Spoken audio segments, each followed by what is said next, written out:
ክልል በተለያዩ አካባቢዎች የሚደረገው የህልውና ተጋድሎ ተጠናክሮ ቀጥሏል። ባለፉት 2 ቀናት በአራቱም የአማራ ቀጠናዎች ከአገዛዙ ጥምር ኃይል ጋር ከፍተኛ ውጊያዎች መደረጋቸውን ያገኘነው መረጃ ያመለክታል። በተለይም በጎጃም ሞጣ አካባቢ የአገዛዙ ሰራዊት ላይ ከፍተኛ ኪሳራ ያደረሰ ጥቃት መፈጸሙንም ከደረሰን መረጃ ለመረዳት ተችሏል። በጎንደር ሰሞኑን የተጀመረው የህልውና ተጋድሎ ተጠናክሮ የቀጠለ ሲሆን በተለይም በአገዛዙ የፌደራል ፖሊስ ሰራዊት ላይ የተፈጸመው ጥቃት በሰውና በመሳሪያ ላይ ከፍተኛ ኪሳራ መድረሱን ነው ያገኘነው መረጃ የሚያመለክተው።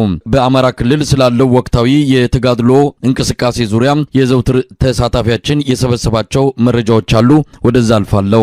አመሰግናለሁ። በአማራ ክልል በተለያዩ አካባቢዎች አሁንም ውጊያው ተጠናክሮ እንደቀጠለ ሲሆን በተለይ በዚህ 2 ቀን ውስጥ በሞጣ ከተማ በቢቡኝና በአካባቢው ድጓጽዮን በሚባሉ ወረዳዎች አካባቢ ወይም ቢቡኝ በተባሉ ወረዳዎች አካባቢ ሰፊ ቀጠና የሸፈነ በተለይ ደግሞ በዋናነት ከጎንጅን ቆለላ ተነስቶ በቀራኒዮ አድርጎ እስከ ሞጣ ድረስ የዘለቀና ከዛም አልፎ ወደ ድጓጽዮን ወረዳ የቢቡኝ ወረዳ ዋና ከተማ ድረስ የመብረቁ ተፈራ ክፍለ ጦር የተለያዩ ብርጌዶች በአካባቢው ተሰማርቶ በነበረው ያገዛዙ ጦር ላይ ከፍተኛ ጉዳት አድርሰውበታል። በተለይ በሞጣ ከተማ የተደረገው ትንቅንቅ እንግዲህ ከሞጣ ከተማ እዛ ምስራቅ ጎጃም አካባቢ የሞጣ ከተማ ትልቅ ወታደራዊ አገዛዙ ትልቅ ወታደራዊ ካምፕ አለ። ከዛ ካምፕ ተነስተው በአካባቢው ያለውን ኃይል ለማጥቃት አገዛዙ ጦር ሲንቀሳቀስ የፋኖ ኃይሎች በሌላ አቅጣጫ ገብቶ ምሽጉን ተቆጣጥረው ከ80 እስከ 80 የሚደርስ የመከላከያ ሰራዊት ገለው ስናይፐር ሞርተሮችንና በጣም በርካታ ተተኳሾችን ከከተማው ይዘው መውጣታቸውን ሰምተናል። በተጨማሪ ድጓጽዮን የሚባለው የቢቡኝ ወረዳ ዋና ከተማ የሆነችው ድጓጽዮን ላይ የፋኖ ኃይሎች እንዲሁም ሌላኛው ብርጌድ የመብረቁ ተፈራ ሌላኛው ብርጌድ ወደ ከተማዋ ዘልቆ በመግባት የዛን ያገዛዙን ጦር አባላት በምሽግ የነበሩትን ኃይሎች ሙሉ በሙሉ በመደምሰስ ከተማዋን ተቆጣጥሮ ይገኛል። እንዲሁም ዛሬ በጎንጅን ቆለላ አካባቢ ውጊያ በጣም የጠነከረ ውጊያ እየተደረገ ነው። በአጠቃላይ ከባህር ዳር ከተማ 48 ኪሎ ሜትር ከጎንጅን ቆለላ ጀምሮ እስከ በአዴት በኩል አድርጎ እስከ ድጓጽዮን ድረስ ያሉ በ2 ቀናት ውስጥ ከፍተኛ ውጊያ እየተደረገ ነው። በድጓጽዮን ብቻ እንኳን ከ60 በላይ ያገዛዙ ጥምር ጦር አባላት ነው እንደተገደሉ መረጃው የደረሰኝ መሳይ። ሌላው እንግዲህ በትናንትናው ዕለት እና ከትናንት ወዲያ በጎንደር ከተማ አይራ በተባለው አካባቢና ከቀበሌ እስከ ቀበሌ 18 ዘልቀው የገቡት የፋኖ ኃይሎች በዛ አካባቢ የነበረውን የመከላከያ ሰራዊት በመደምሰስ አካባቢውን ሙሉ በሙሉ ምሽጋቸውን ካፈረሱ በኋላ የሚይዙትን የሚማርኩትንና አንዳንድ ማርከው የሚወስዷቸውን የፖለቲካ ካድሮችን ይዘው አካባቢው እንደወጡ ነው መረጃው የደረሰኝ። ሌላው እንግዲህ በዛሬው ዕለት ትናንትና ማታ የጀመረው አርኖ ጋርኖ የሚባል ቀበሌ ያለ ማለትም ከአዲስ ዘመን ወደ ጎንደር በሚወስደው መንገድ ላይ የመከላከያ ሰራዊት አባላት ከዛ አካባቢ እንቅስቃሴ ሲያደርጉ ከበባ በመፈጸም በጣም በርካታ የፖለቲካ ካድሬዎችን ጨምሮ 2 የቢሮ ኃላፊዎችን ምክትል የቢሮ ኃላፊዎችን ጨምሮ በርካታ ወታደራዊ አዛዦችና እነሱን አጅቦ ሲንቀሳቀሱ የነበሩ የመከላከያና የአድማ ብተና ኃይሎች እንደተመቱና በአጠቃላይ በዛ በአርኖ ጋርኖ አካባቢ የተደረገው ውጊያ በፋኖ ኃይሎች የበላይነት እንደተጠናቀቀና ትልቅ ድል እንደተገኘ ነው መረጃው የደረሰኝ። በዚህ በጎንደር ቀጠና በተደረገው ውጊያ ከ100 በላይ የመከላከያ ሰራዊት አባላት እንደተገደሉ ሲገለጽ 4 ከፍተኛ ወታደራዊ አዛዦችን፣ 3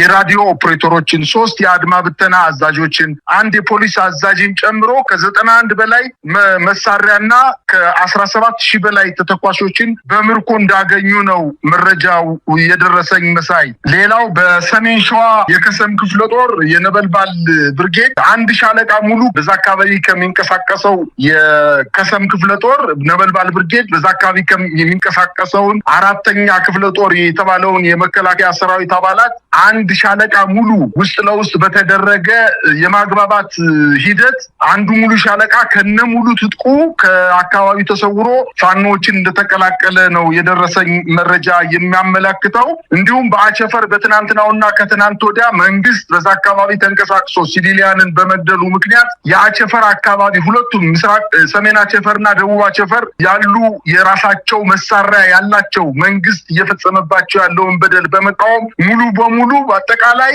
በማዕበል በሚመስል ህዝባዊ ማዕበል በሚመስል ደረጃ ገበሬው እርሻውን ትቶ ቤቱን ትቶ ከፋኖ ኃይሎች ጋር ተቀላቅሎ በአካባቢው ላይ በነበረው የመከላከያ ሰራዊት ላይ ከፍተኛ ጉዳት እንዳደረሰ ነው የደረሰኝ መረጃ የሚያመለክተው። ሌላው ዛሬ ከሰዓት በኋላ አሁን አንተና እኔ እየተነጋገርን ባለንበት ሰዓት በሰከላ ወረዳ የፋኖ ኃይሎች ወደ ከተማዋ ዘልቀው በመግባት ከተማዋ ላይ የነበረውን የመከላከያ ሰራዊት በመምታት ከተማዋን መቆጣጠር መቻላቸውን ነው የደረሰኝ መረጃ የሚያመላክተው። ብልጽግና ፓርቲ ለመጪው ምርጫ ኢትዮጵያዊነትን በማቀንቀን ስትራቴጂ ነድፎ ለመንቀሳቀስ መወሰኑን አንድ ሰነድ አመለከተ። ለአንከር ሚዲያ በደረሰ ሰነድ ላይ እንደተገለጸው ብልጽግና ፓርቲ ከብሔር በተሻገረ ኢትዮጵያዊ ማንነትን በማቀንቀን መጪውን ምርጫ ለማሸነፍ ትኩረት ሰጥቶ እንደሚንቀሳቀስ የሚያመለክት ነው። የሰሞኑ የአብይ አህመድ ተከታታይ መግለጫዎችም ኢትዮጵያዊነትን በማጉላት ብልጽግና ፓርቲ ኢትዮጵያዊ ብሔርተኛ ሆኖ በምርጫው እንዲቀርብ ለማድረግ ሰፊ ስራ ለመስራት መታቀዱን ለማንጸባረቅ እንደሆነም ተመልክቷል። ሰሞኑን አብይ አህመድ ኢትዮጵያዊነትን በተመለከተ የዛሬ 7 ዓመት አካባቢ የኢትዮጵያ ሕዝብ ተቀባይነት እንዲያገኝ ያደረገውን ኢትዮጵያዊ ትርክትን መልሶ ለማስተጋባትም የተፈለገው በዋናነት መጪውን ምርጫ ታሳቢ ተደርጎ እንደሆነ ነው ባገኘነው ሰነድ ላይ የተመለከተው። የሰሞኑን የአብይ አህመድ ሰፊ ቃለ መጠይቅን መነሻ በማድረግ ከዘውትር ተሳታፊያችን ጋር አጭር ቆይታ አደርጋለሁ። እንግዲህ ቀደም ሲል እንደተመለከተው ሰነዱ የብልጽግና ፓርቲ ኢትዮጵያዊ ብሔርተኛ ፓርቲ ሆኖ ምርጫው ላይ ለመቅረብ ያቀደ መሆኑን የሚያሳይ ነው። ብልጽግና የብሔር መስመርን የተሻገረ በአጠቃላይም ኢትዮጵያውያንን የሚወክልና ኢትዮጵያዊነትን የሚያቀነቅን ፓርቲ ሆኖ ለመምጣት መዘጋጀቱን በሰፊው ለመንቀሳቀስ እንዳሰበም ነው ከሰነዱ ለመረዳት የተቻለው። የአብይ አህመድ የሰሞኑ ሰፊ ቃለ መጠይቅም ይህንኑ ለማጉላት ታሳቢ ተደርጎ የተዘጋጀ ነው። እንዴት አየኸው? ምን ማለት ነው? ብልጽግና በምርጫ ሲቃረብ ኢትዮጵያዊ ብሔርተኛ ሆኖ ለመምጣት የፈለገበትም በዋናነት የዛሬ 6-7 ዓመት አብይ ያገኘውን ተቀባይነት መልሶ ለማግኘት ይቻላል የሚል ሙከራ ለማድረግ ጭምር ነው። የኢትዮጵያ ሕዝብ ሞኝ አይደለም። ከዚህ በፊት ኢትዮጵያ ብሎ የኢትዮጵያን ሕዝብ አንዴ ስንኖር ኢትዮጵያዊ ስንሞት ኢትዮጵያ እያለ የጠቀሰውን ቃላት አምኖ ከዚህ በፊት ከነበረው የ27 ዓመት የጭቆና አገዛዝ የተሻለ ስርዓት መጣልኝ ብሎ ሰውየውን የሰጠውን ቃል በማመን ከፍተኛ ድጋፍ አግኝቶ ነበረ። እውነት ነው። ያንን ድጋፍ ግን ከእንግዲህ በኋላ ለኢትዮጵያ ሕዝብ ወርቅ ቢያነጥፍለት ወደኋላ የማይመለስ የኢትዮጵያ ሕዝብ የአብይ አህመድ የኢትዮጵያ ሕዝብ ጠላት እንደሆነ ሙሉ በሙሉ አውቆታልኝ። ይሄ እኮ ምልክቶችን እኮ እያየን ነው። ድሮ በጎዳናዎች ላይ እንደፈለገ ሲንቀሳቀስ የነበረ ሰው በዲያስፖራ ሲሄድ የዲያስፖራዎች ተገልብጠው ወጣው ድጋፍ ሲሰጡ የነበሩትን አሁን አውሮፓ አካባቢ ሄዶ በ7 ነው በ6 ሀገሮች ጉብኝት ለማድረግ ተንቀሳቅሶ ሹልክሎ ወጥቶ ሹልክሎ የመጣበት እኮ አንዱ ማሳያ ነው። በኢትዮጵያ ሕዝብ ዘንድ የተጠላ መሪ መሆኑን እና ስርዓቱም ከእንግዲህ በኋላ የማይድን የበሰበሰ እንቁላል መሆኑን እኮ የኢትዮጵያ ጠንቅቆ አውቆታል። ከእንግዲህ በኋላ የትም አይደርስም። በሚዲያ ላይ ወጣ አልወጣ ኢትዮጵያ ተረድቶታል አጠቃላይ ችግሩን። ነገር ግን በ7 ዓመታት የአገዛዝ ዘመኑ በቴሌቪዥን መስኮት ብቅሎ የማያውቀው መሪ ከመሪ የማይጠበቅ እንደው አንድ እርሟን ጠምቃ ፈጀችው ጠልቃ ይባላል እና እርሙን የቴሌቪዥን ሚዲያ ላይ ወጥቶ በጋዜጠኛ ሲጠየቅ በጣም አድካሚ ከመሪ የማይጠበቅ የኢትዮጵያን ሕዝብ የሚያሰለች አጠቃላይ የኢትዮጵያን ሕዝብ ችግር ያላገናዘበ እንደው በአየር ላይ አንተ እንደምትለው በደሴት ላይ የተቀመጠ ምናልባትም አንዳንድ ጊዜ የስካንዲኔቪያን ሀገር መሪ እስኪመስል ድረስ ነው መግለጫ ሲሰጥ የነበረው። ነገር ግን በመግለጫው የኢትዮጵያ ሕዝብ ሊታለል የሚችልበት ሁኔታ የለም። ህብረተሰቡ ገና እርሳቸው ወደ ቴሌቪዥን መስኮት ብቅ ሲሉ ነው መከታተላቸውን ቴሌቪዥናቸውን እየዘጉ የወጡት። በእርግጥ የኢትዮጵያ ሕዝብ ምርጫ እንዳያገኝ አድርጎ አንደኛ የብሔራዊ ቴሌቪዥን ጣቢያዎችን ሙሉ በሙሉ ለ3 እና ለ4 ተከታታይ ቀናት ሙሉ በሙሉ ሌላ ፕሮግራም እንዳያስተላልፉ በማድረግ ሌላው የግለሰብ የቴሌቪዥን ጣቢያዎችን ኤንቢሲን ጨምሮ ሌሎችንም የቴሌቪዥን ጣቢያዎች በዚህ ጉዳይ ላይ ማግለጫውን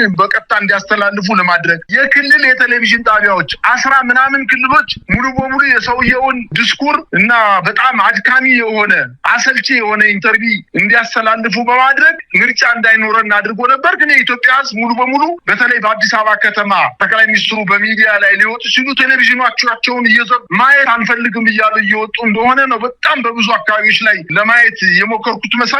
ግን በቴሌቪዥን አለመመልከታቸው ብቻ አያረካቸውም። እንደ ሰውዬ ምን ተናግሮ ይሆን ሚል በሚዲያ ላይ በዩቲዩብ በፌስቡክ እየተቆራረጠ የወጣው አጠቃላይ ንግግሩ ግን የኢትዮጵያን ሕዝብ በጣም ብስጭት ውስጥ የሚከት መሆኑን ነው የተረዳሁት። እንግዲህ በዚህ ዜና አንደኛ በጣም የድፍረት ጥግ ነው የተናገረው። የኢትዮጵያን ሕዝብ ስነልቦና በጣም የናቀ ለምሳሌ መጋቢት 24 የተናገርኩትን ከነ ዓላማው እየኖርኩት ነው ብሎ ነው የተናገረው። ከነ ዓላማው ማለት ምንድነው? መጋቢት 24 ሲናገር እኮ የኢትዮጵያ ሕዝብ ያጨበጨበለት ኢትዮጵያዊነትን ስለሰበከ ነው። ነገር ግን እዛ ላይ ሳናጣራ እናስርም ብሎ ዛሬ የኢትዮጵያ ሕዝብ ከነበረው ስርዓት በላይ እስር ቤቶች ሞልተው ወታደራዊ ካምፖች በወታደራዊ ማሰልጠኛ ተቋማት ዜጎቻችን ከፍተኛ በደል እየተፈጸመባቸው በበረሃ በሙቀት ውሃ በሌለው ምግብ በሌለው ስንቶች የፖለቲካ እስረኞች ናቸው ሙተው የቀሩት። ሌላው እኛ ራሳችን አሸባሪዎች ነን፣ እንደ መንግስት ህዝቡን ይቅርታ ጠይቃለሁ ብሎ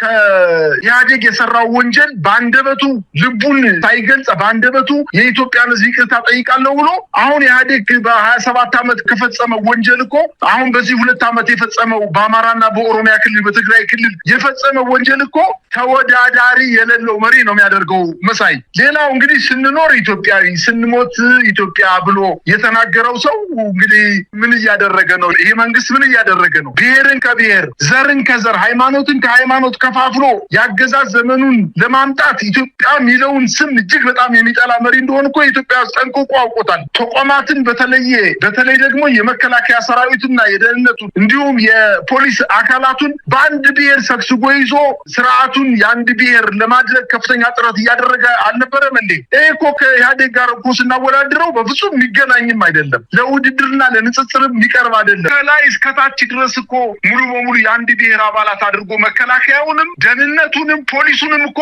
አፍኖ ይዞ ለአገዛዝ ዘመኑ መራዘም ከፍተኛ ጥረት እያደረገ እንደሆነ ነው የሚታየው። ነገር ግን የሰጠው መግለጫ ከሁሉ በላይ በጣም የኢትዮጵያን ሕዝብ ችግር ያላገናዘበ ዝም ብሎ በአየር ላይ እንደሚሄድ የተነፋፍኛ አይነት ነገር ነው እኔ ለመረዳት የቻልኩት መሳይ። እንግዲህ በሰነዱ ላይ እንደተመለከተው ከዚህ በኋላም እንዲህ አይነት ቃለ መጠይቆች በተለይ ኢትዮጵያዊነትን የሚያጎሉ በየመድረኩ ኢትዮጵያዊነትን የሚሰብኩ ብልጽግና ኢትዮጵያዊ ቀለም እንዳለው የሚያደርጉ ነገሮችን በዝርዝር እቅድ አውጥተው ነድፈው ለመንቀሳቀስ መዘጋጀታቸውን ነው በሰነዱ ላይ የተመለከትነው። ይሄ ቃለ መጠይቅም አንድም አብይ